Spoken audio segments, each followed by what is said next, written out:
Open scoring, how am I doing? We're in round 5. Am I doing okay? Do I need a knockout? Like, what's going on? You're doing great. You're doing. Oh yeah, you're Tell doing me what's great. going on. What I got to do all these rounds. I'm winning. Okay. Yeah, you're winning. Okay, but keep my hands up. Keep your hands up. Okay. Yep. Okay. Yep. Keep your guard up. You're winning all. We're about to go into our championship round. Hi everyone, Andrew with the Boxing Circle here. Today I'm connecting with you from sunny San Diego, California, and I'm really excited that I have with me Tiger Smalls, former UBA Featherweight World Champion and WBO NABO. Also, the owner and head coach of here at Tiger Smalls Boxing. Did I miss anything, Coach? No, you did very well. Oh, thank you. You did very well. Thank you. Very well. You have a lot of accolades. When I came in here and I saw the wall, I'm geeking out, and I'm just super honored and excited that I get to hear a piece of your story. So thank you so much for your contribution. I'm really just giddy here, so thank you so much. So let's go ahead and jump into it. What I'm thinking here, Coach, is can you kind of walk us through from, you started boxing at the age of 3, which is absolutely phenomenal. You had gloves. Can you kind of walk me through that initial, the early days and into your career and how things, I was just at 3, that was the only thing I was watching was boxing and wrestling on a black and white TV, and that's the only thing I would mimic. So my dad bought me some gloves. Of course, they were oversized, but then I would be shadow boxing in the house, and then it took him about a few months before he realized that I was really serious, and then he wanted to see if he could take me to a gym, and I started getting training, and so it started like he took me to the gym when I was around, maybe 3.5, getting closer to 4, and then, of course, I guess they thought it was cute, but then it got serious. And then, I started competing like when I was around 7 or 8. So I was gonna say, got serious. Yeah. I mean, your accolades, it got serious, and you're still in it today. So, and I can see that passion for it. That is really, really exciting. So you then went into the amateurs and you gained several titles with the Junior Olympics, New York Silver Gloves. Just continuing to compete and compete. What age were you when you decided to go pro? I think I was 21 when I turned pro. I missed out on the real Olympics in 1992. That was what I wanted to do, but then I lost, to who did I lose to? Sean Fletcher, I believe. And then he lost to a guy by the name of Julian Wheeler, and then he went to the Barcelona, but he didn't. He didn't win he didn't win the gold. Oh, okay. But, when you don't win those type of things, and it's either, do you want to wait another 4 years to try to go to the Olympics, or do you turn pro? So I turned pro. I love that you made that decision, because look at the accolades I just mentioned, and then also the folks on the wall, that the people you've met. Muhammad Ali. You also now have the key to the city of San Diego. You're in, as I mentioned earlier, you're in the California Boxing Hall of Fame. Yes, ma'am. Just all these different accolades that continue to build up.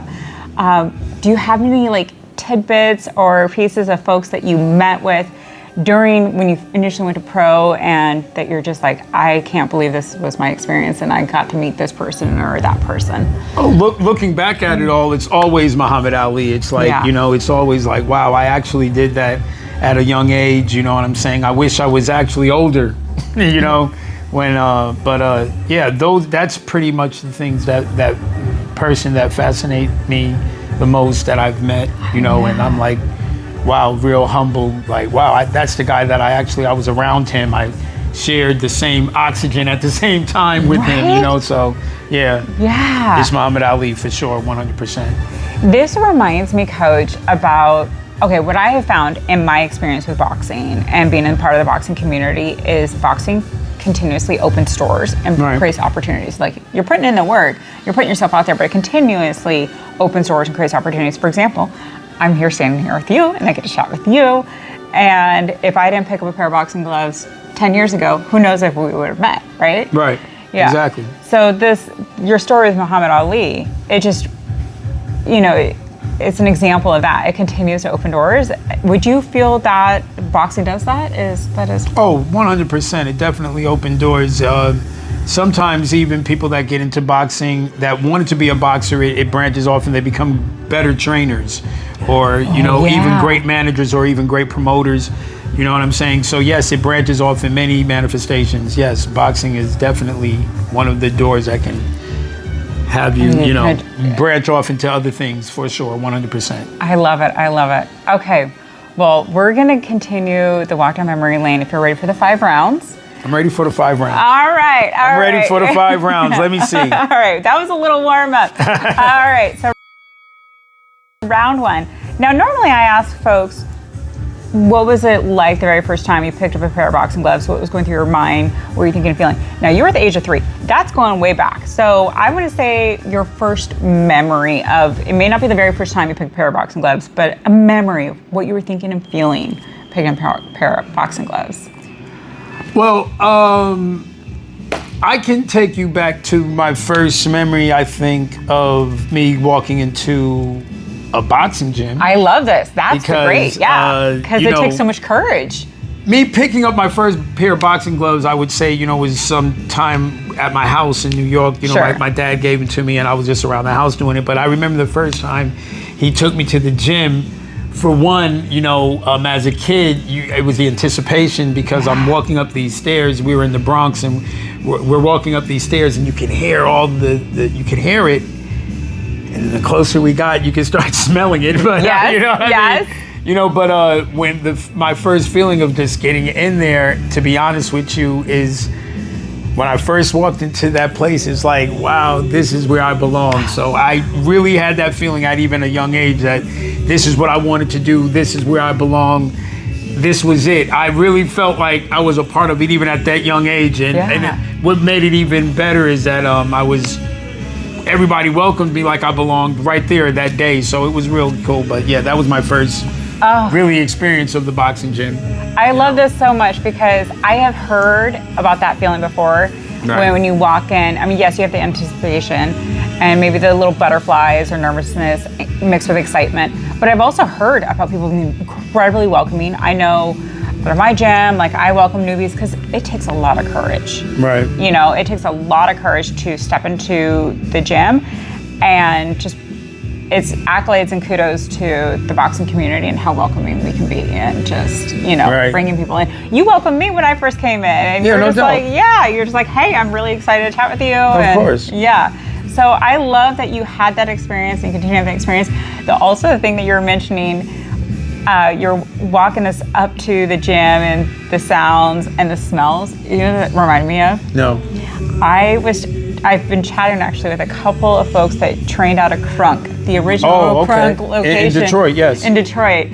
And they, because it was in the basement, and they said you would start going down the stairs and the smell, and then they said, and then you open the doors and the heat. Yes. Would just yes. And the same thing in this gym in the Bronx. So, and I didn't realize that the head trainer at the time, the one that, welcomed me, I was a little kid, so it was like everybody was like, little man and all that. So, like I said, I was welcomed, but his name was Emil Griffin. And if you do a little history on him, he's one of the guys who actually, he killed a guy in the ring. So he was, these guys were real savages in the ring, but and they welcomed me. Yeah, so. That's beautiful. And again, just goes along with how great our boxing community can be. Yes. And also that boxing is a very dangerous sport. Oh yeah. You better be listening to your coaches. They're there to keep you safe. Okay, all right. I love this. Thank you so much for sharing just kind of like the beginning. We're gonna take a little bit of a different direction here with round 2. I do try to keep things as positive as possible. That said, I know there's always room for improvement, and I'm sure you do too. Of course. If I had a magic wand and you could change any one thing within the sport or the community of boxing, what would you like to see improved upon? Improved upon?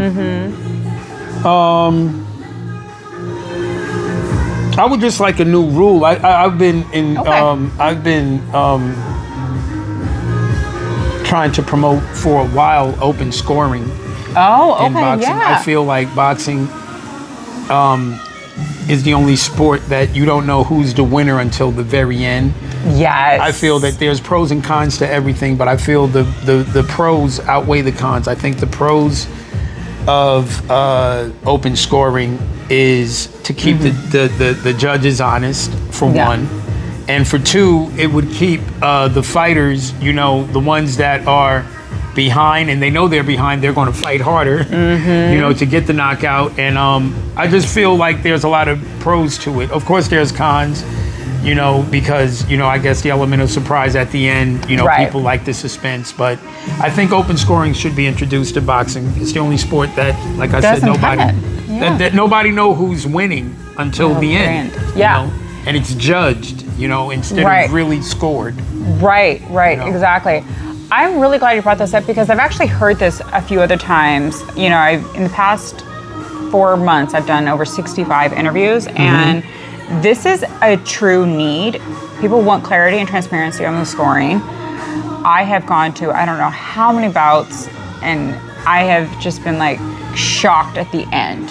Right. And I'm just like, how did that fighter, they put in great work, but how did they win when, unless there's like a clear knockout, it's really tough because you really don't know. Right. I agree. It keeps the judges honest. It keeps everyone honest, and we have that clarity. I understand you lose the sense of, suspense, I guess. Yeah. But there's so much with boxing. I don't know that it would actually, there's so much entertainment and excitement. I don't know that it would actually really hurt things. I think the pros would outweigh the cons. I agree. Did somebody else answer that too? For real? Yeah. Oh. I've had quite a few folks in not the exact same words, but say, they want the clarity, they want the transparency, and we want to know what scoring is going on. We want to, see. And then they would also add things like, you don't know unless there's unless you see a knockout. Exactly. And that's where it's really obvious. So, great answer. It's definitely a need, and I can see, I agree with you. I co-sign. I can't tell you, just going back how many, even the amateur bouts, and I'm like, what just happened? Exactly, 100%. So. Yeah. Okay, all right, excellent. Round 3, we're gonna have some fun. We're gonna time travel. Okay. So I got a time machine in my garage. It's fueled up, it's ready to go. We can go to any decade, any generation. We're gonna go see a fight live, but here's the thing, Tiger, you can only choose one fight. What fight would you wanna go see live? I was actually born. So March 8th, 1971, Madison Square Garden. Okay. Muhammad Ali versus Joe Frazier won. Okay. Which was at that time promoted as the fight of the century. In my opinion, it's the fight of all fights. So I think no fight will ever outdo that. I think that's the fight I would definitely want to go to. Everybody was there that was somebody. So if you ever seen any documentaries on it, you would know what I'm saying. Absolutely. I was 2 years old, by the way. Okay. I love this answer. It's a pivotal fight. I've heard of different variations. I've heard folks saying fight 2 and fight 3. Thriller in Manila is a huge one, right? Yeah, but I like your choice for 1 because Madison Square Garden, also your personal tie in terms of your birthday, but then also later on down the line, you meet Muhammad Ali. Right. So that's phenomenal, and such a solid answer. Is there anything else any other reasons that you also choose that fight, or is it just? Well, because it's the fight of all fights, and where it was, it's in New York, where I'm from. Yeah. It's Muhammad Ali, who is obviously my boxing idol. So, you know what I mean? So there's everything. Yeah. Everything. I love it. Oh, thank you so much for sharing that. That's a fun one. I'll bring the snacks. You and I are gonna trade some notes, and we're gonna go back in time. All right. Let's do it. Sounds good. Okay, round 4. We're getting there. We're getting through these. All right. Now this one sometimes gets a little bit deeper, a little bit of a tougher one. Okay. But I want to say, Coach, you can go as light or as heavy as you want. It's completely up to you. I want you to be comfortable more than anything else. All right. All right. What does the sport of boxing mean and bring to you?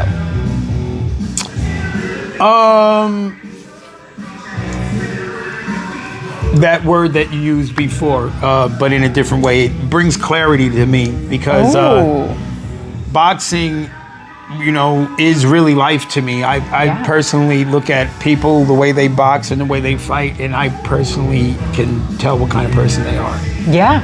Their personality through the way that they box. I think you express yourself through this. So I feel it brings about a lot of clarity to me. I mean, even the people that I meet when they come in the gym that don't really want to box, they just want to get in shape, I can tell what kind of person they are. Even by the way, they accept the information that I'm giving them to learn how to box. So I just feel like it gives me a lot of clarity. Maybe it's because it's the only thing that I've done for a very, very, very, very long time. So, but that's what it gives to me. It gives me clarity on a lot of things with people and even my life. Oh, I love this, and it reminds me of when I interviewed my coach, Jaime Cuesta, who's one of your fighters. Yes. He had said, in one of his rounds, he had said, it exposes you. That's what it does. Boxing exposes you. So what you're saying is like, it's really cool, just all your experience. You can see when somebody just wants to come in, wants to work out, wants to get fit, how if they're coachable or not, if they receive that information, or if they have too big of an ego, which that's going to hurt you in this sport. That ego's got to go out the door. But just seeing how people kind of carry themselves and what type of person they are, because boxing will expose you, and to you it gives you clarity. I love this, Coach. Oh. Speaking of open scoring, how am I doing? We're in round 5. Am I doing okay? Do I need a knockout? Like, what's going on? You're doing great. You're doing. Oh yeah, you're Tell doing me what's great. going on. Should I? What I got to do? All these rounds. I'm winning. Okay. Yeah, you're winning. Okay, but keep my hands up. Keep your hands up. Okay. Okay. Yep. Okay. Yep. Keep your guard up. You're winning all. We're about to go into our championship round, and besides the wild card round. Oh, I forgot about that. Yeah. So round 5. Okay.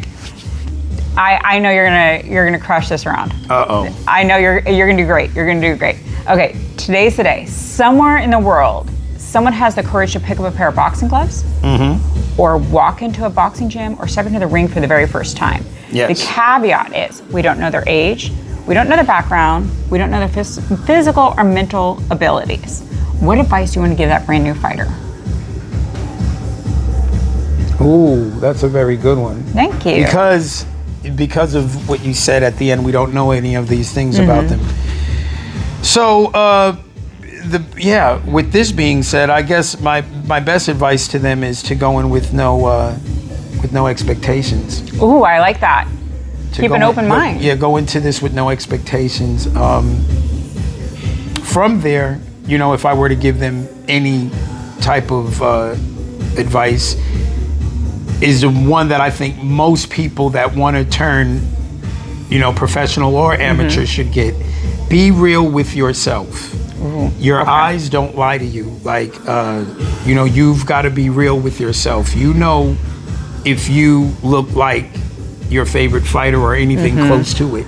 Right. And if you do not have those delusions, you know what I'm saying? Right. A lot of people, they ignore a lot of things, and you can't when it comes to yourself. That would be my best advice, is don't ignore yourself. Really pay attention. But for a person with what you said, his characteristics, I would tell them, go in with no expectations, go in there, have fun, and try to learn. Keep an open mind and try to learn. Don't go in there know nothing. Right. Know nothing so you can learn all.